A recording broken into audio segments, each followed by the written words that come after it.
Act I, the cage, called childhood before the blood, before the titans, before the world broke. There was a boy staring at the sky, asking one question. Why are we still trapped? The boy behind walls, Eren Yeager, was born with fury in his blood and chains on his mind.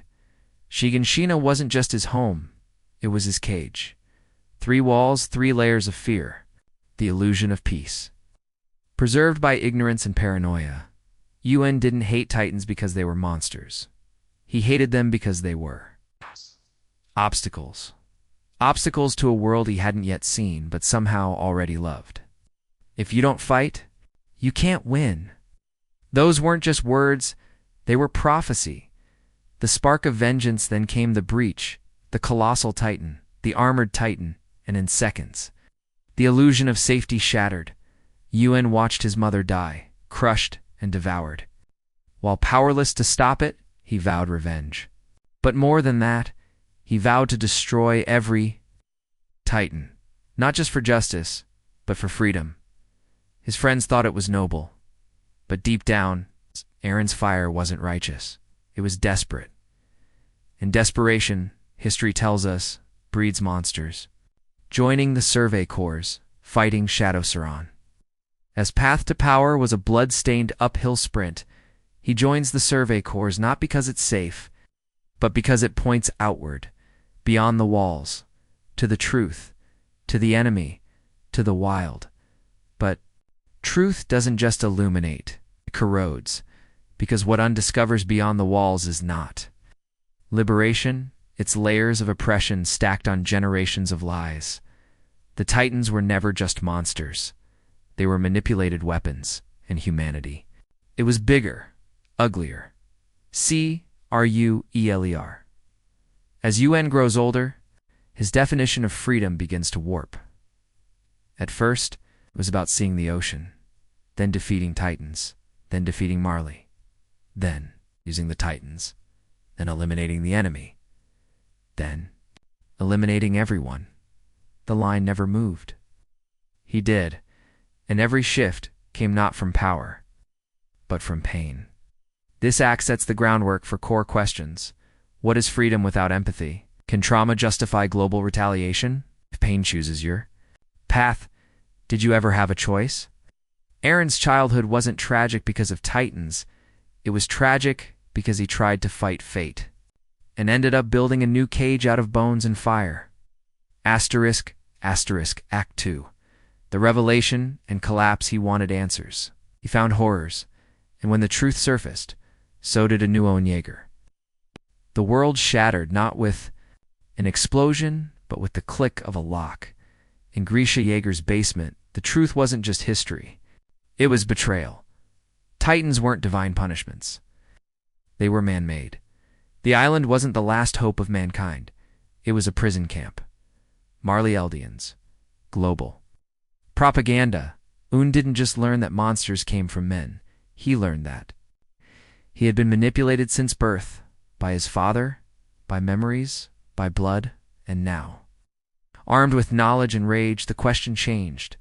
How do you kill an idea when the world keeps repeating it? Une becomes the founding Titan, but also inherits future memory consciousness from past users. This isn't enlightenment. It's mental erosion. The images of death, injustice, fear, they don't come as lessons. They come as chains. He's no longer living his life. He's living a future chosen for him. One he may have already executed. Unknowingly, just by existing, UN travels to Marley alone, operating under false identities. Hiding among enemies? But he doesn't seek reconciliation. He seeks proof that violence is the only answer left. He watches children play, listens to Eldian refugees beg for equality, then pulls the trigger anyway. If we wait, we die. If we talk, we die. If we act, maybe someone lives. This is no longer Un the idealist. This is Un the executioner, Mikasa notices. Coldness. His eyes don't reach her any. Mararman pleads logic and compassion. Une brushes it off Shang, Gani, and others begin calling him out too. Eren doesn't push them away out of hatred. He pushes them away to protect them from the choices he's already made. If you hate me for what I'm about to do, Good, that means you'll survive it. This act confronts inherited trauma versus chosen identity, strategic genocide as moral calculus. Psychological cost of future awareness, isolation by necessity. Doesn't collapse emotionally, he calcifies. He becomes something that can only be broken. By history, *UN activates the founding titan, initiating. The rumbling, massive, colossal titans erupt from the walls and begin their genocidal march. Across the world, this isn't war, it's extermination. A calculated play, kill enough of humanity, so the rest can't threaten paradise again. But behind the strategy lies despair, Eren's last twisted form of protection. If this is freedom, then maybe no one deserves it, Mikasa. Armin, Jean, Connie, Reiner, Annie, Peak. The final alliance isn't built on trust, but on necessity. Old enemies, former friends, all united by one truth: Eren Yeager has to be stopped. But for Mikasa and Armin, it's not just tactical, it's personal. How do you kill your heart when it looks like your best friend? The battle is chaotic, brutal, cinematic. Eren's titan form grows more monstrous with each wave, a symbol of unchecked power. Armin confronts, in mid-battle, screaming for him to stop. Eren answers, not in words, but in memories, moments. Of innocence, their ocean dream, the quiet days, then more death when Mikasa finally reaches Eren. She remembers the boy who gave her a scarf, and she kills him. Thank you for wrapping me in warmth. Even if it was made of knives. The rumbling ends. Billions are dead. Paradis survives, but at what cost? Eren dies a villain, or a savior. Armin becomes global envoy. Mikasa grieves silently. History rebrands them all, but the cycle isn't truly broken. Suspicion, war, ideology, they simmer beneath the ashes. We called it peace. But peace is just a breath between heartbeats, before history swings again. Act for echoes of the fallen, he ended billions of lives, and still. His silence speaks louder than history's verdict. The rumbling is over. Una is gone. But the landscape, physical and emotional, is scorched. Paradis Island becomes a fortress state. Global diplomacy teeters between peace and vengeance. Everyone's rebuilding, but no one's forgetting, because Eren didn't. Just change the map. He shattered the collective certainty of what's right. Outside Paradis, Eren is a genocidal monster. Inside Paradis is a misunderstood martyr. Statues are raised, books are banned, his story becomes a weapon. Reinterpreted by those who survived him, Armin works to present Eren's motivations in neutral light, but neutrality fails when blood covers both hands. Truth isn't symmetrical, it leans toward those who speak louder. If Una was fire, Mikasa is embers. She doesn't argue about history, she doesn't speak about politics, she just remembers the scarf, the forest walks, the boy who made her feel safe, before she had to make him stop. Her grief is a rejection of monument and myth. She buries his memory not in headlines, but under a tree. Love doesn't protect truth, it protects peace. Scholars dissect Eren's logic. Was the rumbling preemptive defense? Was it genocide? Was he morally insane or strategically brutal? One undeniable truth remains. He chose this, and because he chose it, the moral ambiguity sticks like ash, clouding judgment, but forcing introspection. To fight evil, must one become it? Or worse, must one believe it was never evil at all? Eren's death didn't bring closure. It brought questions. He isn't remembered fondly. He isn't remembered fairly. He's remembered completely. And that is his lasting power. Every child born after the rumbling grows up beneath a shadow, wondering if freedom was ever freedom, or just a weapon rebranded. Asterisk.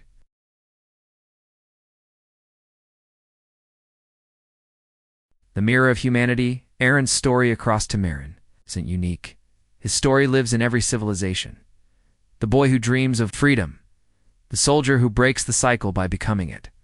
From Greek tragedy to samurai lore, his arc echoes the timeless dance between justice and destruction in Yeager. Born of war, carved by fate, consumed by choice. Un didn't snap. He evolved. His descent into extremism wasn't chaos. It was terrifying logic. Psychologists call it identity collapse. When core values meet impossible choices, the self fractures. And when fractured people wield godlike power, even morals lose gravity. When you see the future and it breaks you, decades pass. En becomes legend. Different cultures claim him, some turn him into a warning, some canonize him as a sacrifice. Statues of En appear in war memorials, in peace parks. His name is used in protests, campaigns, hate speech, and sermons. Myth. Is memory in disguise and he is remembered. Loudly. Why do people still care? Because UN forced humanity to look inward, not at him, but at themselves. He made civilians ask, would I have stopped him or followed him? He made soldiers ask, do my orders define justice? He made leaders ask, if peace needs monsters, am I building one? UN is the ink blot that never dries. Interpretation is projection as years stretch into centuries. Soon becomes fiction, but fiction isn't forgetfuls, it's refinement. His tale becomes opera, film, novel, curriculum, but within the entertainment. The haunting persists. Did we learn? Or did we only label? Because every new conflict finds pieces of him, and every generation discovers him anew, not in the story, but in their own choices. Asterisk Act 6, The Bird and the Branch, Rebirth Beyond UN. 1,000 words, the Titan era is gone. Humanity returns to farming, writing, dreaming. Ruins become gardens. Memorials become playgrounds. Children born into peace ask questions their parents couldn't. Who was UN? And why did he choose that path? Because now they have the time to wonder. The bird, Eren's symbolic avatar, reappears throughout this act. Sometimes it visits Mikas's branch, sometimes it watches Armin at peace conferences. It's never captured. Never chased, because the bird isn't Rian. It's what UN couldn't become: freedom without cost, to dream without bleeding. That was always the goal. Mikasa publishes a book, The Boy in the Scarf, not political, not factual, just human, a story of memories, kindness, grief. Its pages become a quiet revolution, shifting the narrative not with blame, but tenderness. She didn't justify him. She forgave him. Sometimes that's louder. Leaders finally meet not to negotiate defense, but cooperation. Global coalitions form to prevent another Titan cycle. Peace isn't perfect. Distrust lingers. The desire to build over, destroy holds firm. Hope isn't naive. It's stubborn. And stubbornness now saves lives. Science finds answers. Titans are gone for good. Genetic. Markers fade. The final carrier dies in peace, knowing they were the last. And with that ending comes a beginning. No child will bear that curse again. Only memory, and that is freedom. Mikasa with children, laughing under cherry blossoms. Armin, delivering a lecture. War and identity. Learning from Yeager. Gabby and Falco opening a wildlife preserver. At Boehm's bioing poems about birds, not Titans, the same scarf worn. Faded, still wrapped, but no longer clutched in grief. You asked for freedom. It gave us pain. But in pain we grew, and in growth we found peace. Asterisk Beyond the Wall. The human story of the Titan Age is archived. People speak of it the way they speak of ancient gods. Flawed, powerful, distant, and from those stories emerge ethical scaffolds. Military academies study Armin's diplomacy. Law schools debate Storia's reforms.